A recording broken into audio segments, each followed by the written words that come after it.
अखिलेश यादव अपने बाप को कुछ समझता नहीं है, जिस बाप ने उसे यूपी का सीएम बनाया। ये झिड़की अखिलेश को उनकी प्यारी बुआ मायावती ने दी है।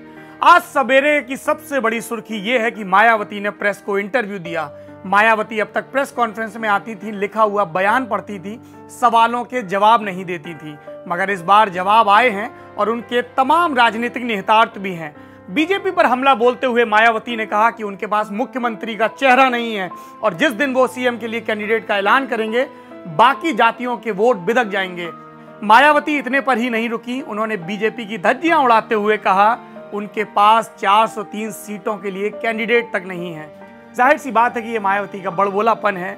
यूपी की राजनीति पर नजर रखने वाला कोई भी निष्पक्ष चुनावी प्रेक्षक ये बता सकता है कि इस वक्त टिकट के लिए सबसे ज्यादा दावेदारी बीजेपी में हो रही है। मायावती ने बीजेपी पर हमला बोलते हुए यह भी कहा कि बीजेपी के लोग दलित विरोधी हैं और इसीलिए SC/ST प्रमोशन एक्ट को लोकसभा में अटकाए हुए हैं। मायावती ने यह भी कहा कि अगर अखिलेश यादव अलग पार्टी बनाएंगे तो मुसलमानों में यह संदेश जाएगा कि बीजेपी से संघर्ष सिर्फ BSP कर सकती है, वही चुनाव जीत सकती है और हमें इसका फायदा मिलेगा। मुलायम सिंह यादव की महागठबंधन की तैयारियों पर भी चुटकी लेते हुए मायावती ने कहा कि गठबंधन का मतलब साफ है कि पार्टी अपने दम पर कमजोर है और इसीलिए साथी तलाश रही है। लेकिन एक सवाल है जिस पर मेरी नजर अटक गई। जब मायावती से पूछा गया कि क्या 2019 के लोकसभा चुनाव में नरेंद्र मोदी को रोकने के लिए वो किसी गठबंधन की सहायक होंगी, जब उनसे पूछा गया कि क्या 2019 में वह प्रधानमंत्री पद लेना चाहेंगी, तो मायावती ने चुप्पी अख्तियार कर ली। सिर्फ इतना कहा, वक्त बताएगा। वक्त की बात चली तो मुझे 21 बरस पुराना एक इंटरव्यू याद आया। मायावती का पहला बड़ा राजनीतिक इंटरव्यू। ये इंटरव्यू लिया था राजीव शुक्ला ने। उस वक्त पत्रकार थे, बाद में कांग्रेस के नेता बन गए। राजीव शुक्ला की उस इंटरव्यू में तमाम दिक्कतें थी, तमाम आपत्तिजनक बातें थी। मसलन जब रामविलास पासवान से ये पूछा गया कि क्या मायावती को वो नेता मानते हैं, तो उन्होंने कहा कि मायावती तो 0 वाट का एक बल्ब है, मेन बात तो स्विच की है जो काशीराम के पास है। जब कांग्रेस के नेता प्रमोद तिवारी से पूछा गया कि वो मायावती के बारे में क्या सोचते हैं, तो उनका जवाब था कि मायावती एक सफेद चादर पर दाग की तरह हैं। और जब मायावती से नेताओं के बारे में पूछा गया तो उन्होंने प्रमोद तिवारी को भ्रष्ट करार दिया और रामविलास पासवान की जाति जिंदगी पर हमला करते हुए कहा कि इस आदमी ने अनुसूचित जाति की एक महिला से शादी की थी, लेकिन जब ये बड़ा नेता बन गया तो अपर कास्ट की एक औरत के साथ घर में बैठ गया। मायावती यहीं नहीं रुकी, उन्होंने तमाम विरोधी नेताओं की धज्जियां उड़ाई और ये साफ किया कि उनका मिशन किसी की आलोचना से रुकने वाला नहीं है। लेकिन मुझे इस वक्त 21 साल पुराना ये इंटरव्यू इसलिए याद आ रहा है क्योंकि तब भी राजीव शुक्ला ने मायावती से पूछा था, क्या आप देश की प्रधानमंत्री बनना चाहती हैं?